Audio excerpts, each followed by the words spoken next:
찬송가 407장으로 찬송하겠습니다. 407장 찬송입니다.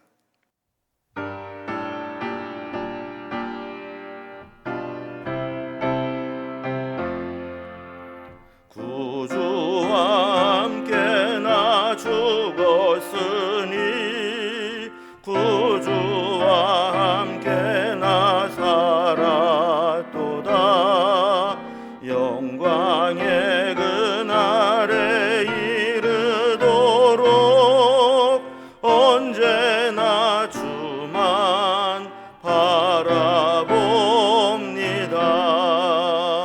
언제나 주는 날 사랑하사 언제나 새 생명 주시나니 영광의 그날에 이르도록 언제나 주만 바라봅니다.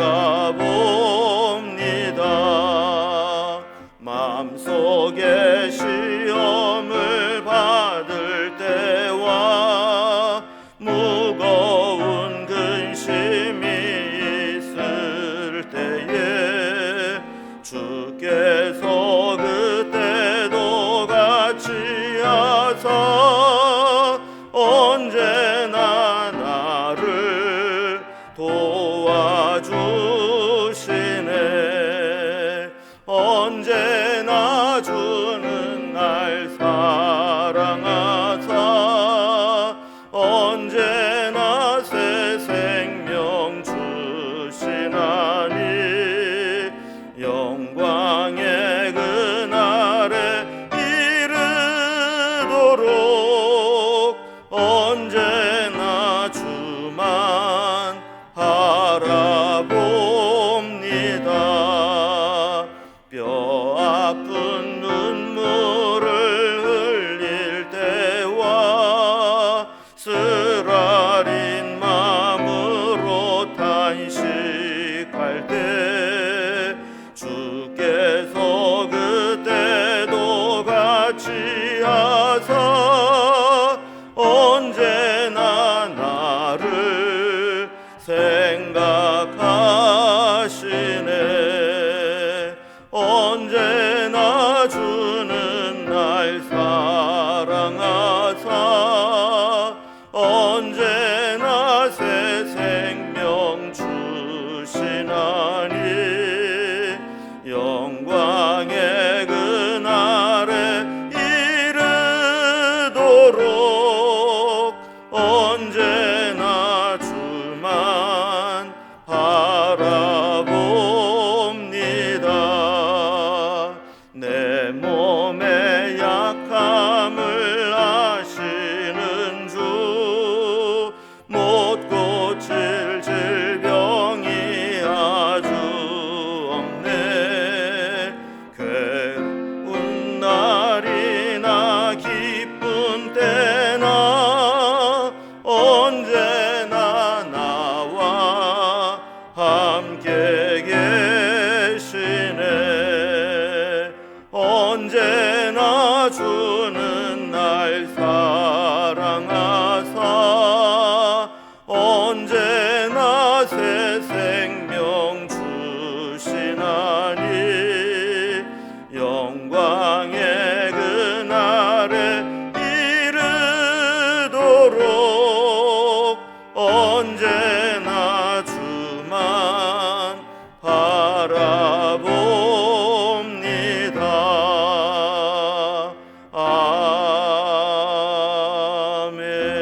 아멘. 오늘 함께 나눌 하나님 말씀은 사도행전 22장 12절에서 29절까지 말씀입니다. 사도행전 22장 12절에서 29절까지 227면에 있습니다. 말씀을 제가 봉독하겠습니다. 율법에 따라 경건한 사람으로 거기 사는 모든 유대인들에게 칭찬을 듣는 아나니아라는 이가 내게와 곁에 서서 말하되 형제 사울아 다시 보라 하거늘 즉시 그를 쳐다보았노라. 그가 또 이르되 우리 조상들의 하나님이 너를 택하여 너로 하여금 자기 뜻을 알게 하시며 그 의인을 보게 하시고 그 입에서 나오는 음성을 듣게 하셨으니 네가 그를 위하여 모든 사람 앞에서 내가 보고 들은 것에 증인이 되리라. 이제는 왜 주저하느냐? 일어나 주의 이름을 불러 세례를 받고 너희의 죄를 씻으라 하더라. 후에 내가 예루살렘으로 돌아와서 성전에서 기도할 때 황홀한 중에 봄에 주께서 내게 말씀하시되 속히 예루살렘에서 나가라. 그들은 네가 내게 대하여 증언하는 말을 듣지 아니하리라 하시거늘 내가 말하기를 주님 내가 주를 믿는 사람들을 가두고 또 각 회당에서 때리고 또 주의 증인 스데반이 피를 흘릴 때에 내가 곁에 서서 찬성하고 그 죽이는 사람들의 옷을 지킨 줄 그들도 아나이다. 나더러 또 이르시되 떠나가라 내가 너를 멀리 이방인에게로 보내리라 하셨느니라. 이 말하는 것까지 그들이 듣다가 소리질러 이르되 이러한 자는 세상에서 없애버리자 살려둘 자가 아니라 하여 떠들며 옷을 벗어 던지고 티끌을 공중에 날리니 천부장이 바울을 영내로 데려가라 명하고 그들이 무슨 일로 그에 대하여 떠드는지 알고자 하여 채찍질하며 신문하라 한데 가죽줄로 바울을 매니 바울이 곁에 서 있는 백부장더러 이르되 너희가 로마 시민 된 자를 죄도 정하지 아니하고 채찍질할 수 있느냐 하니 백부장이 듣고 가서 천부장에게 전하여 이르되 어찌 하려 하느냐 이는 로마 시민이라 하니 천부장이 와서 바울에게 말하되 네가 로마 시민이냐 내게 말하라 이르되 그러하다. 천부장이 대답하되 나는 돈을 많이 들여 이 시민권을 얻었노라. 바울이 이르되 나는 나면서부터니라 하니 신문하려던 사람들이 곧 그에게서 물러가고 천부장도 그가 로마 시민인 줄을 알고 또 그 결박한 것 때문에 두려워하니라. 아멘. 우리 신앙인들은 자신의 언어와 자기의 이야기, 자기 스토리로 복음을 설명하고 전할 수 있어야 합니다. 예루살렘에서 로마 천부장에게 끌려가던 바울이 천부장에게 부탁해서 발언할 기회를 얻게 되고 모인 무리들에게 발언할 기회를 얻어서 말씀을 전하게 될 때 복음과 그가 예수님을 어떻게 만나고 어떻게 삶이 변화되는지에 대한 간증을 나눌 수 있는 기회를 삼았습니다. 예수님 만나기 전에 그는 어떤 삶을 살았는지 그리고 다메섹으로 가는 도중에 어떻게 예수님을 만나서 증인이 되었는지 하는 것들을 살펴보았죠. 오늘 본문에서는 이방인들에게 복음을 전하게 되는 경위를 설명합니다. 유대인으로서 왜 이방인들에게 복음을 전하게 되었느냐 하는 거죠. 그러자 유대인들은 더욱 분노해서 소동을 일으키게 됩니다. 천부장은 이 아주 성난 무리들을 진정시키기 위해서 바울을 채찍질하며 신문하라 명했고 밑에 군인들은 이를 시행하려고 했습니다. 그러나 바울은 자신이 로마의 시민권자임을 밝히면서 위기를 벗어나게 되죠. 이렇게 하나님은 바울을 나면서부터 로마 시민으로 태어나게 하셔서 복음을 전할 때 이런 위기를 모면할 수 있는 기회로 삼게 하신 겁니다. 오늘 본문의 내용을 단락별로 구분을 해보면 먼저 12절에서 21절까지는 다메섹에서 하나님이 아나니아를 통해서 바울을 만나게 하시고 또 성전에서는 예루살렘에 와서 성전에서는 환상 중에 하나님으로부터 이방인 선교에 대한 사명을 받게 되었다 하는 간증을 듣게 됩니다. 22절에 23절을 보면 바울의 이런 간증을 듣고 아주 분노하고 더 흥분한 무리들의 모습이 나오게 됩니다. 24절에서 29절까지는 이로 인해서 천부장은 바울을 채찍질하고 신문하면서 그 성난 민심을 달래보려고 했는데 이때 바울이 자신이 로마 시민임을 밝히고 이러한 신문과 또 채찍질이 중단되는 것을 드러내게 됩니다. 이제 단락별을 살펴봅니다. 먼저 첫 번째 단락입니다. 다메섹에서 아나니아를 만나게 되고 또 예루살렘으로 돌아와서는 성전에서 환상 중에 음성을 듣게 되는데 공통된 메시지가 뭐냐면 이방인 선교에 대한 사명을 받게 되었다 하는 겁니다. 자, 어제 간증에 이어서 오늘 본문에서도 바울은 다메섹에서 예수를 만나게 된 과정을 간증하게 됩니다. 12절에 보면 다메섹에서 자신을 인도해 준 사람을 하나 소개하는데 아나니아라고 하는 사람입니다. 이 사람에 대한 소개를 보면 그는 율법을 따라 경건한 사람이었고 거기 사는 모든 유대인들에게 칭찬을 받는 사람이다, 이렇게 소개를 합니다. 자, 그런 아나니아가 13절에 보면 바울을 찾아와서 곁에 서서 이렇게 이야기합니다. 형제 사울아, 다시 보라. 그 강렬한 빛 가운데 주님을 만나게 될 때 앞을 못 보게 되었는데 다시 보라고 이야기를 해준 것이죠. 하나님은 이 바울의 부르심에 대한 확증을 주시기 위해서 이런 사건들을 경험하게 하셨다라고 볼 수 있습니다.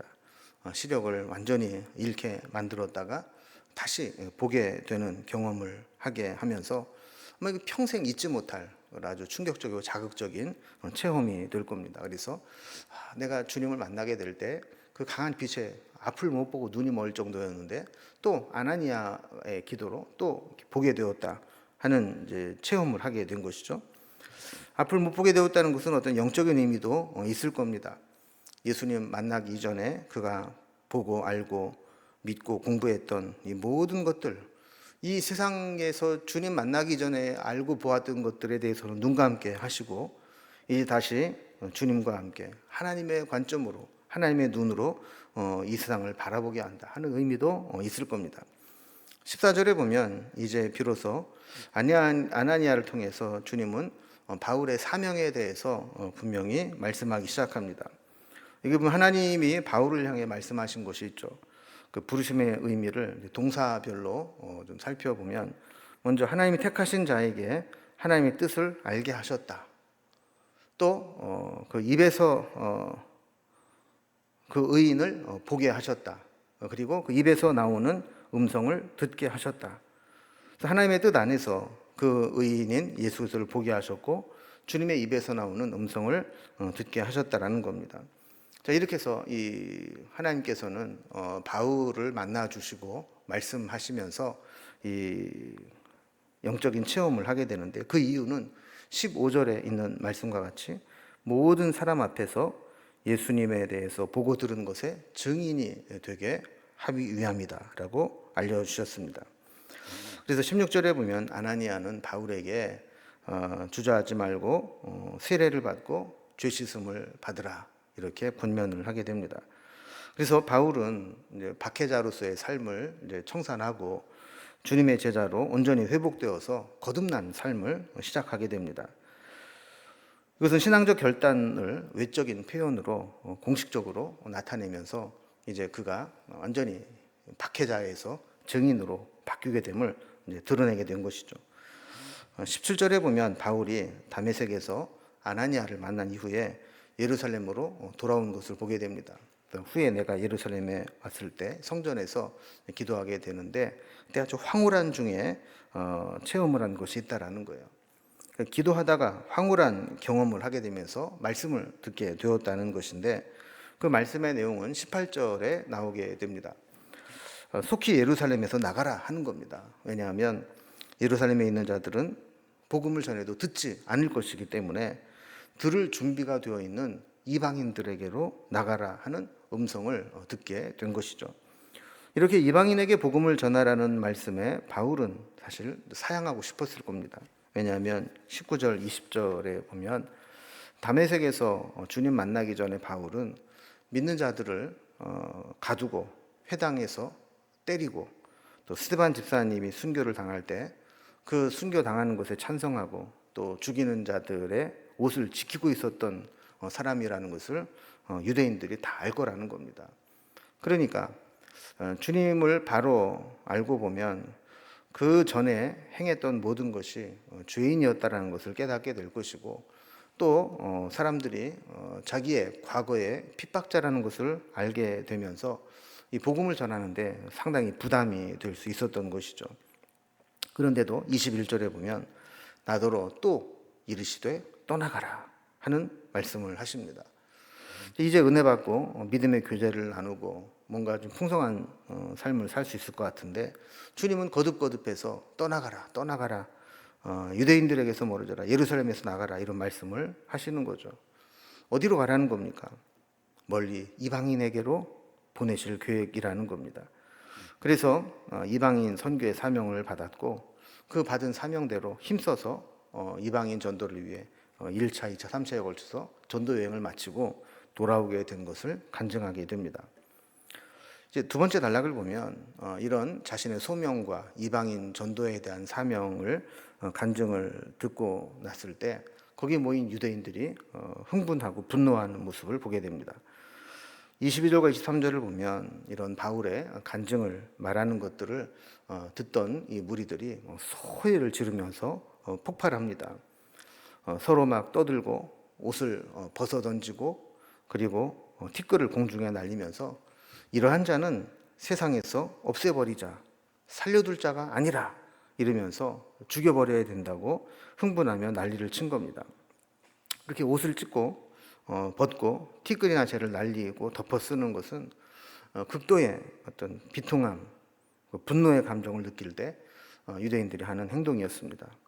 하나님이 자신들을 포기하고 이방인들에게 이런 구원과 복음을 나타내기 위해 바울을 보내셨다 하는 이 말을 듣자 저는 더 이상 참지 못했던 겁니다. 구원은 유대인의 몫이고 이방인은 멸망당에 마땅한데 어떻게 이렇게 이방인들에게 복음을 전하는 사도로 부름받을 수 있느냐 하는 거죠. 바울의 자기 변호를 마치고 또 유대인들이 흥분을 가라앉지 않게 되자 천부장은 바울을 영내로 데리고 들어가면서 뭔가 그를 신문해서라도 뭔가 있는 그 원인을 밝혀내겠다라고 결심을 하게 됩니다. 세 번째 단락을 보면 이렇게 해서 이 천부장은 바울을 영내로 끌고 들어가면서 바울을 채찍질하고 신문해서라도 원인을 규명을 해야 되겠다 했는데, 이때 바울이 갑자기 로마의 시민임을 밝히게 되고 또 이로 인해서 이런 신문이 중단되는 것을 기록하고 있습니다. 24절에 보면 이제 상황이 이렇게 되자 천부장은 다시 바울을 영내로 끌고 들어가면서 도대체 왜 유대인들이 바울을 보면 그냥 두지 못하고 저렇게 소동을 하는지 알아보려고 했습니다. 채찍질하고 신문을 하라고 명령을 내리고 25절에서 백부장이 실행에 옮기게 되죠. 그래서 바울을 가죽줄로 결박을 합니다. 그래서 뭐 이런 의미죠. 야, 지금 너 때문에 시끄러워 죽겠다. 채찍질해서 유대인들을 잠잠하게 하고 신문을 할 테니까 너 좀 맞자. 뭐 이런 의미입니다. 이때 바울이 지금까지 사용하지 않았던 숨겨둔 카드를 사용합니다. 백부장에게 뜬금없이 이런 이야기를 합니다.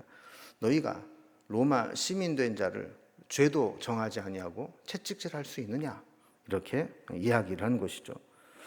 바울이 로마 시민권자임을 강조하는 데는 이유가 있습니다. 로마 시민권자들에게는 일반 사람들에게는 없는 엄청난 권리가 있었고 로마의 보호를 받을 수 있는 조항들이 많이 있었습니다.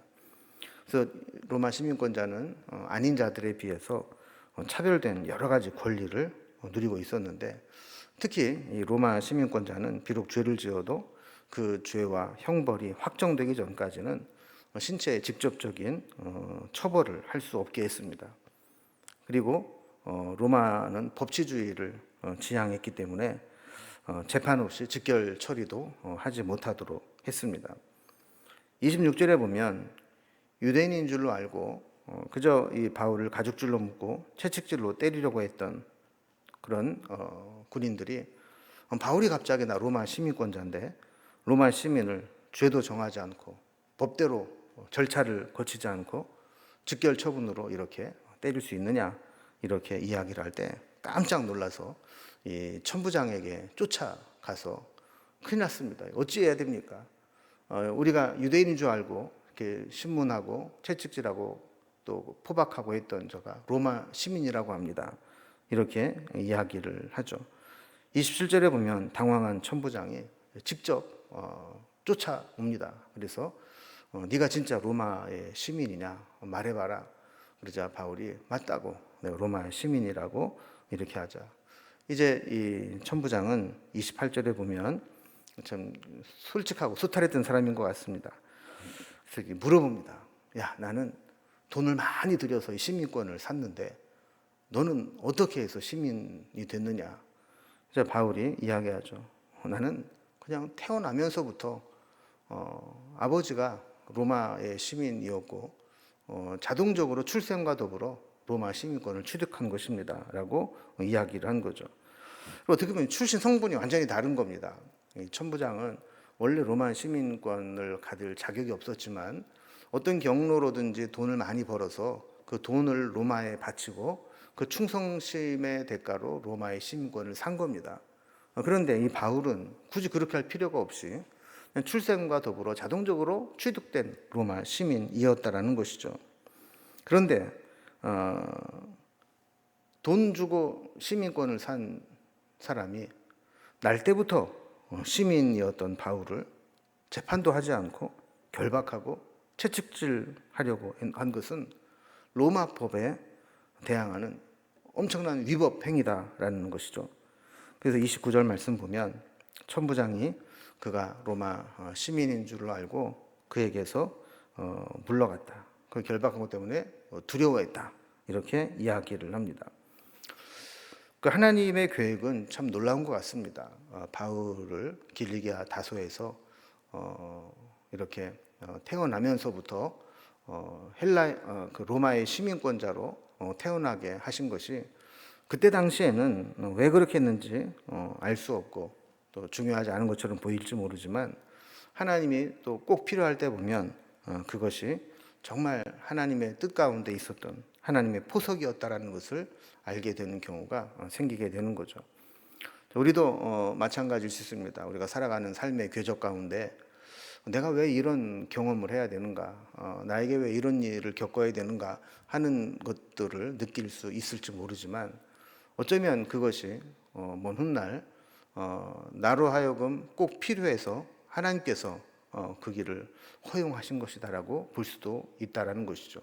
그래서 뜻하지 않게 때로는 어려움을 겪기도 하고 때로는 은혜를 입어서 특별한 경험을 하기도 할 때 그것을 불평하거나 단지 어떤 세상의 운으로 따질 것이 아니라 어쩌면 이것이 하나님께서 먼 미래에 나를 쓰시기 위해서 준비시키는 것일 수 있다라는 생각을 가지고 성실하게 임하게 될 때 그 속에서 하나님의 뜻을 깨닫게 될 때가 오리라 그렇게 믿습니다.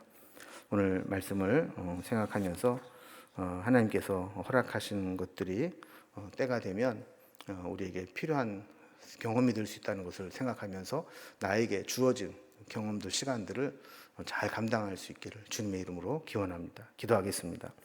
하나님 아버지, 바울이 태어나면서부터 로마의 시민권자로 태어나 살아오면서 그것이 나에게 어떤 인생의 의미가 있을지 알지 못했지만 결정적인 순간에 위기에서 극복하게 만들고 또한 복음을 증거하는데 유용하게 쓰임 받았던 것을 보게 됩니다. 우리도 이 세상을 살아가면서 인생의 궤적 가운데 내가 알지 못하고 이해하지 못하는 특별한 일을 만날 수 있습니다. 그때 불평하지 않게 하시고 이 모든 일들이 언젠가는 하나님의 뜻 가운데 쓰임 받을 소중한 경험이 될 것이라는 사실을 기억하며 그 시간들을 최선을 다해 경험하고 보낼 수 있도록 인도해 주시옵소서. 오늘도 살아가는 모든 과정 가운데 하나님의 인도하심을 사모하며 예수님의 이름으로 기도드리옵나이다. 아멘. 각자의 기도 제목들로 자유롭게 기도하시겠습니다.